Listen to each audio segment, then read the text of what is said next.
The Riverside estate was everything my parents wanted for their 30th anniversary party. Manicured gardens, a ballroom with crystal chandeliers, floor-to-ceiling windows overlooking the water. 200 guests mingling with champagne glasses, congratulating my parents on 3 decades of marriage. I stood near the dessert table in my discount store dress, watching my sister Amanda work the room like the socialite she'd become.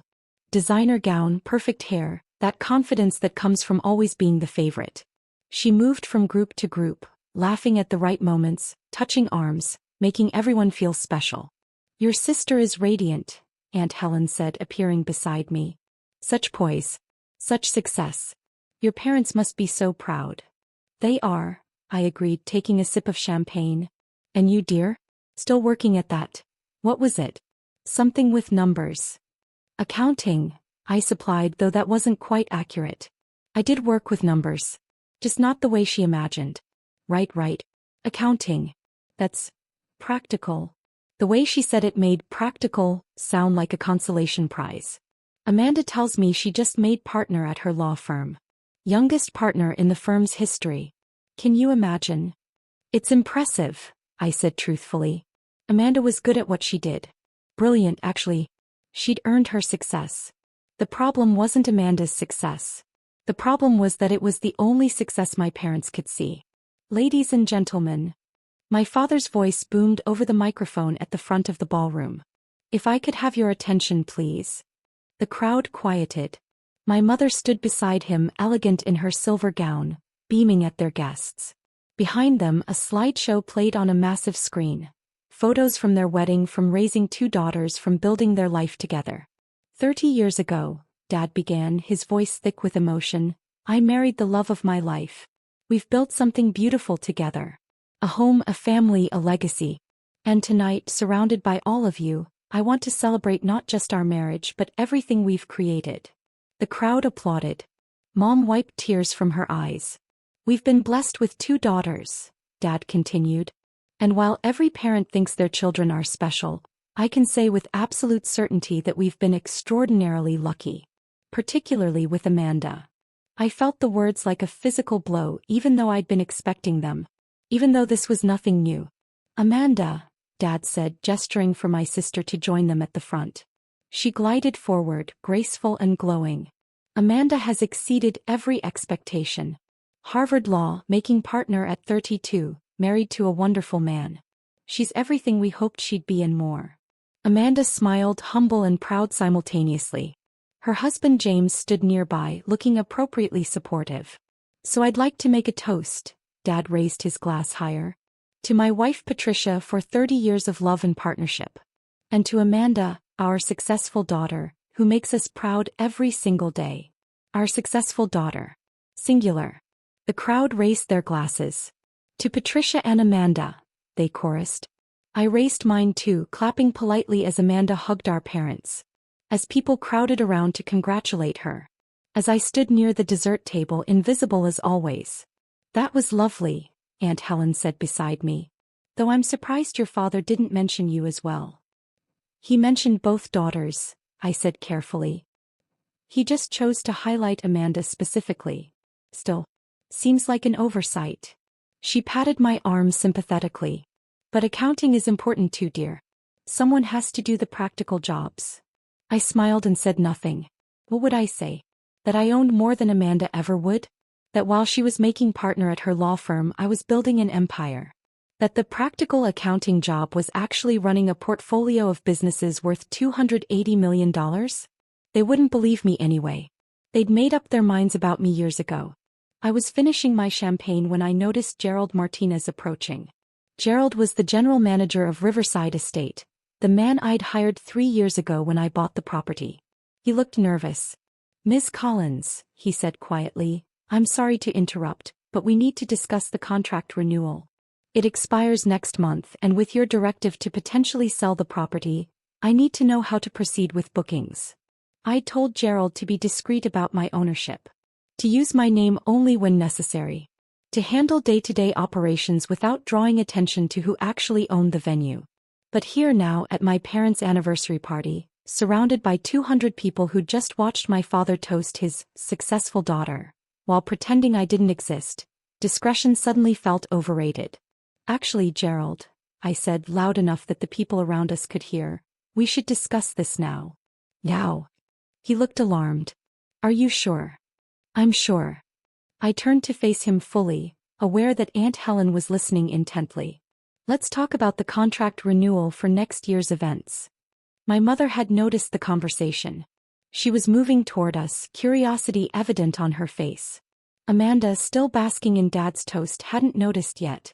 Ms. Collins, Gerald said, the current contract allows the property to be booked for corporate and private events through December. After that, we'll need new agreements. But if you're planning to sell. I am planning to sell, I confirmed. Put the property on the market next week. My mother reached us. Excuse me, but did you just say you're selling this property? Yes, I said simply. I don't understand. Who are you? Gerald looked between us, finally understanding the situation. Mrs. Collins, this is. I'm Lily, I said. Your other daughter. I know who you are. I mean, who are you in relation to this venue? I own it. My mother's face went blank. You what? I own Riverside Estate. I bought it 3 years ago for $12 million. Current valuation is about $14.5 million. Gerald here is the general manager I hired to run day-to-day operations. That's impossible. You're an accountant. I am an accountant. Specifically, I'm a CPA who specializes in business acquisitions and portfolio management. I own 17 businesses across 3 states. Riverside Estate is one of them. My father had noticed the commotion. He was moving toward us, Amanda and James following. Other guests were starting to pay attention, the party conversation dimming as people sensed drama. What's going on? Dad asked, his jovial host expression fading. Your daughter owns this venue, Mom said, her voice strange. Lily. She says she owns this venue. That's ridiculous, Amanda said immediately. Lily can barely afford her apartment. There's no way she owns Riverside Estate. I don't own my apartment, I corrected mildly. I own the building my apartment is in. 24 units total. The rent from the other 23 covers the mortgage and maintenance. I live there free. Amanda's mouth opened then closed. Ms. Collins, Gerald interjected, trying to be helpful, should we discuss the catering contract as well? Gourmet Affairs is asking about extending their exclusive arrangement for events at the venue.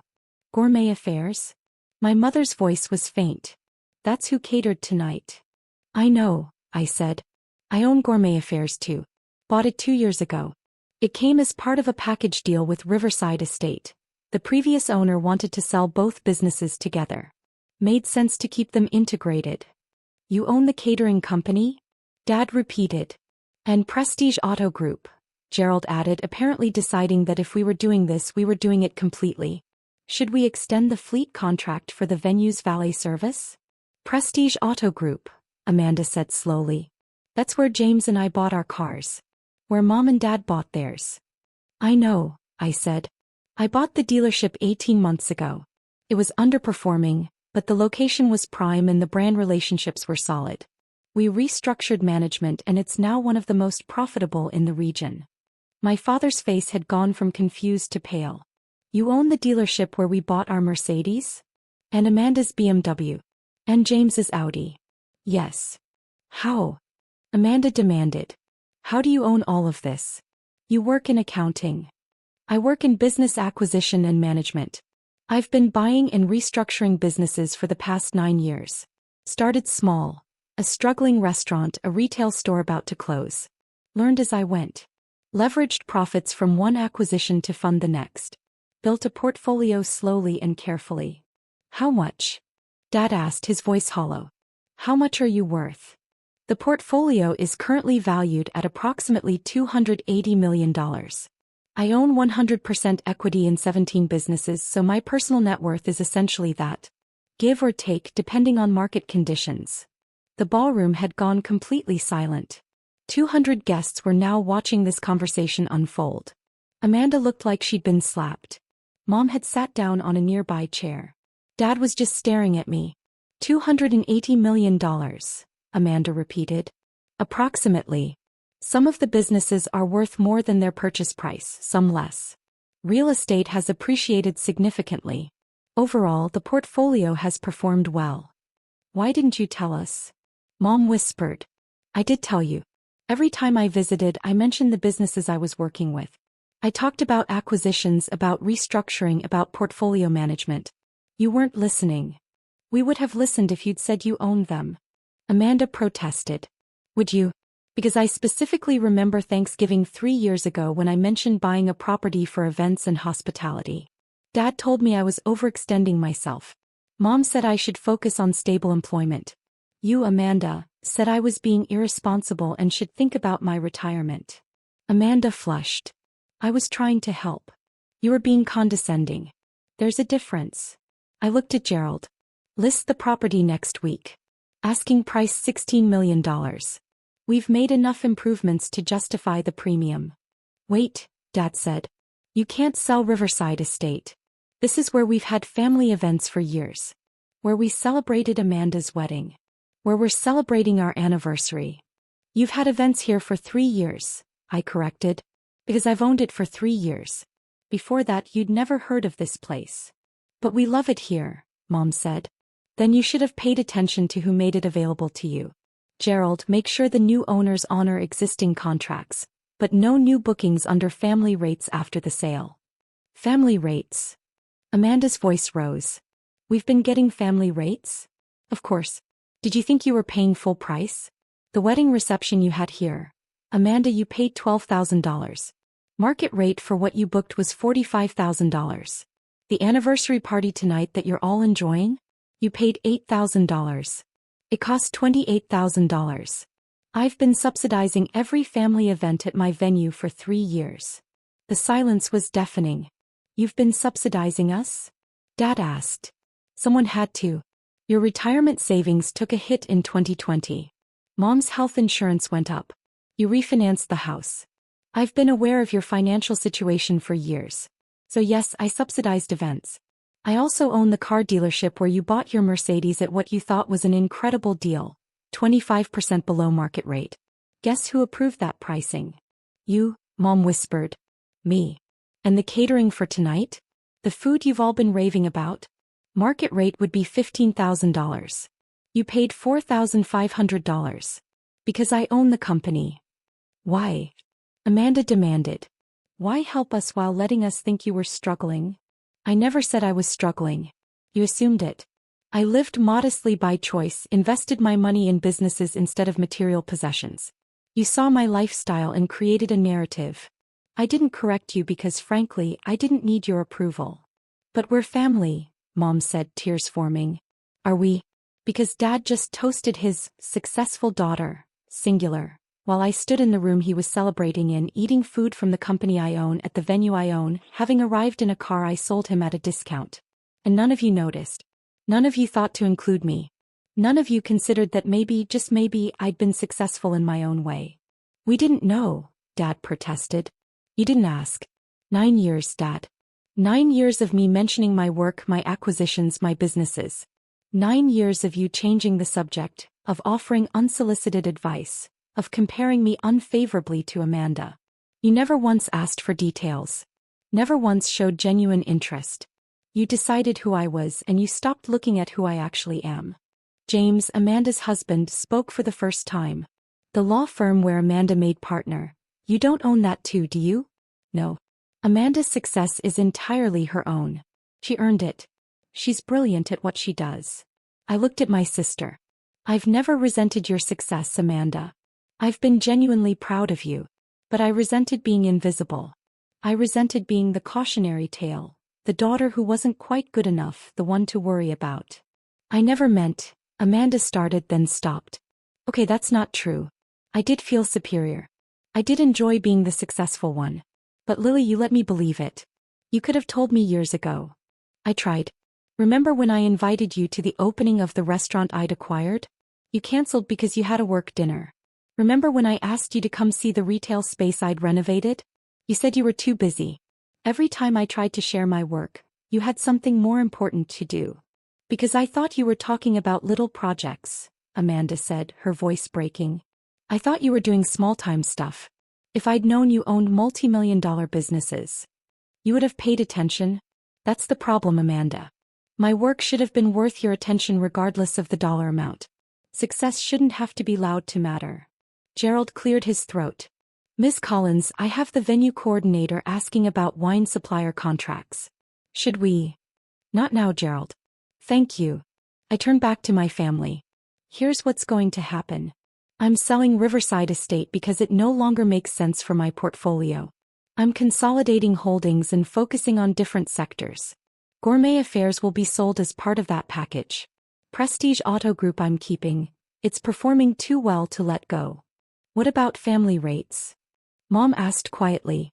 What about them? The new owners won't have a family connection to you. You'll pay market rates. Which I should mention you can afford because Dad's consulting income has recovered and Mom's investments have performed well. You're not struggling financially. You just liked getting discounts. That's harsh, Dad said. Is it? You just publicly announced that you have one successful daughter. At a venue your other daughter owns. Using a catering service your other daughter owns. After arriving in cars your other daughter sold you. You were harsh first. I'm just being honest now. What do you want from us? Amanda asked. An apology? Public recognition? What? I don't want anything from you. That's what I'm trying to explain. I don't need your approval or your recognition. I never did. I built this portfolio because I'm good at it, because I enjoy it, because I saw opportunities others missed. Your opinion was never the goal. Then why tell us now? Dad challenged. Why not just let us keep believing what we believed? Because you crossed a line. You didn't just ignore my success privately, you publicly celebrated Amanda while erasing me. At my venue using my services surrounded by my subsidies. That felt like it needed addressing. Mom was crying fully now. We've been terrible parents to you. Not terrible. Just blind. You saw what you wanted to see. Amanda fit your definition of success. Harvard law firm partner married to a professional. I didn't fit that mold, so you wrote me off. Never mind that I was building something larger than Amanda's salary. Never mind that I was employing hundreds of people. Never mind that I was generating more revenue than her entire law firm. I didn't look successful, so I wasn't successful. How do we fix this? Dad asked, his voice breaking. I don't know that you can. Not immediately. Maybe over time if you actually start paying attention to my life. Actual attention, not performative interest, because now you know about the money. We will, Mom promised. Lily, we will. We'll do better. We'll see. Gerald approached again, this time with a woman in a Gourmet Affairs uniform. Miss Collins, I'm so sorry to interrupt again, but Chef Rodriguez has a question about the dessert course. What's the question? The chocolate fountain. Should we set it up on the East Terrace or keep it in the main ballroom? I almost laughed. Here we were, having this massive family revelation, and the practical details of running a venue still needed attention. East Terrace. The weather's nice and it'll photograph better against the sunset. Thank you. Gerald hesitated. Miss Collins, should I make an announcement? About the ownership? Some guests seem confused. No announcement. Let them wonder. It's my parents' anniversary party. Let them have their celebration. Even after what your father said? Amanda asked quietly. Even after he basically pretended you don't exist? He didn't pretend I don't exist. He just chose to highlight you. And honestly, Amanda, you deserve highlighting. You've accomplished a lot. I'm not trying to diminish that. I'm just tired of being diminished myself. You were never diminished, Dad protested. We love you. You love your idea of me. The struggling daughter who needs guidance. The practical accountant doing her boring job. You've never loved the real me because you've never looked at the real me. So show us, Mom said. Show us who you really are. Let us learn. Please. I looked at my parents, at their tear-stained faces in genuine distress. At Amanda, who looked shaken and smaller somehow. At James, who was clearly re-evaluating everything he thought he knew about his wife's family.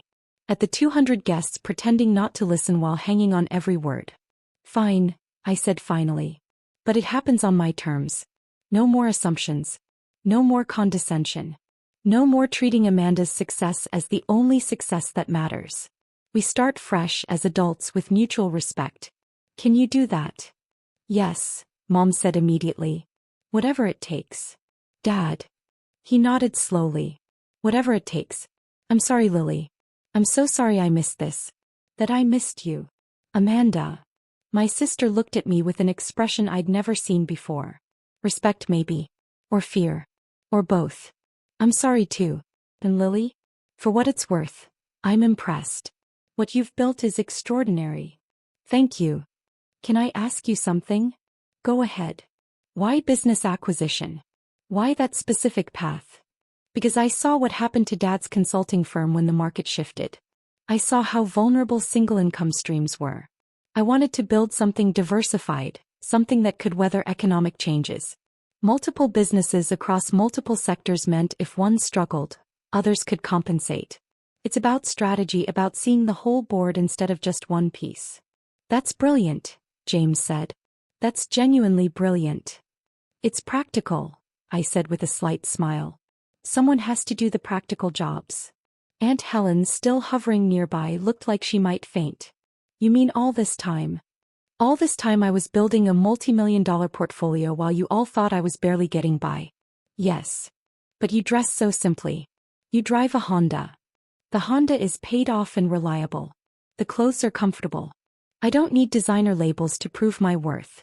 Unlike some people, I don't measure success by how expensive my life looks. That landed. I could see it in faces around the ballroom. The people who'd dismissed me, pitted me, written me off because I didn't fit their definition of success. If you'll excuse me, I said, I need to check on something in the kitchen.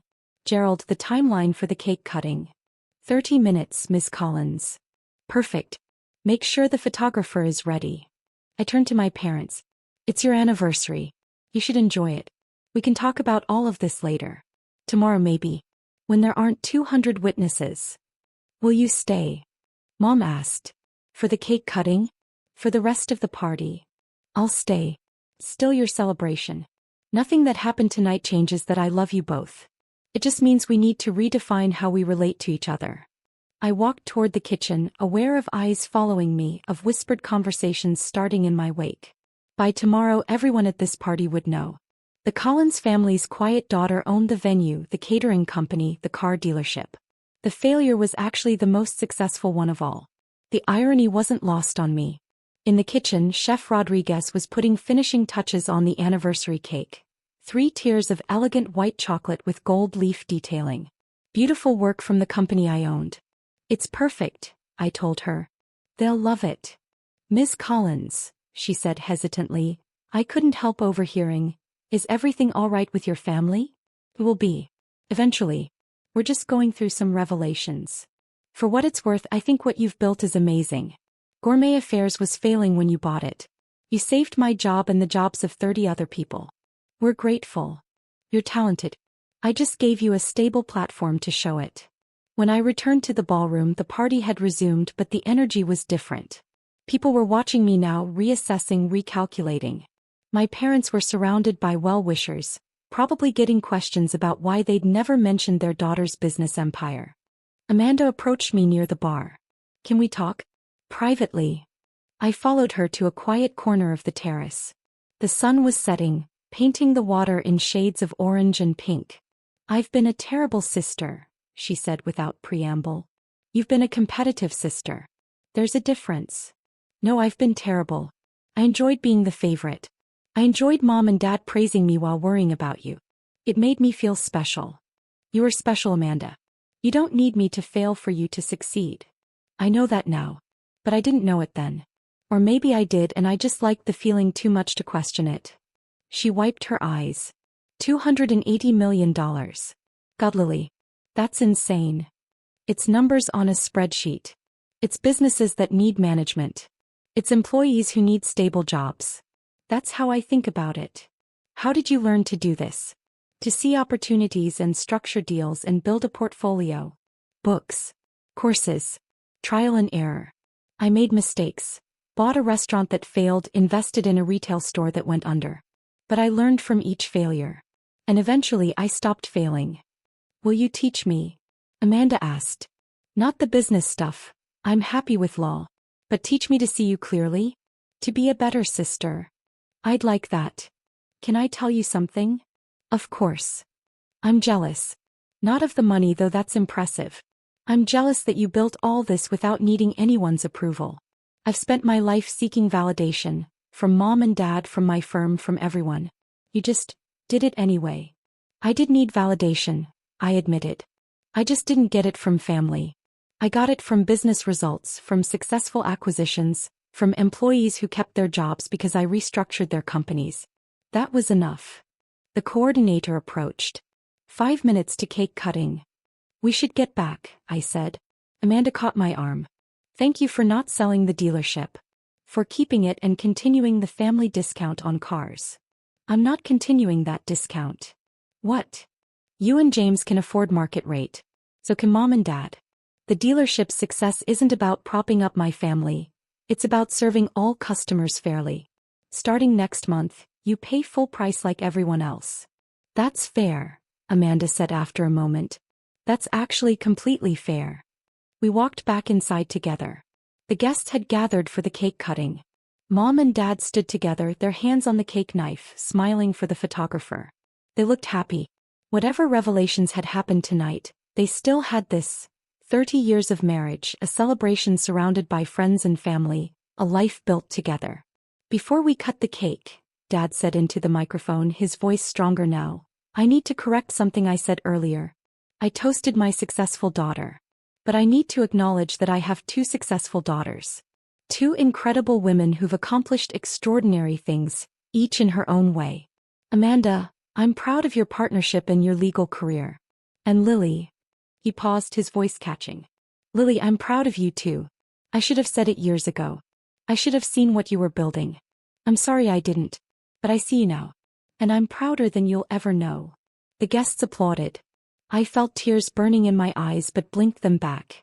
To both my daughters, Dad raised his glass again. To Amanda and Lily. Both successful. Both extraordinary. Both loved. To Amanda and Lily, the crowd echoed. I raised my glass and drank. It wasn't perfect. It didn't erase 9 years of being overlooked. But it was a start. After the cake was cut and served, after more toasts and dancing and celebration, after most of the guests had left, I stood on the terrace with my parents and Amanda. The venue staff was cleaning up inside. The sun had long since set, leaving us in the soft glow of string lights. What happens now?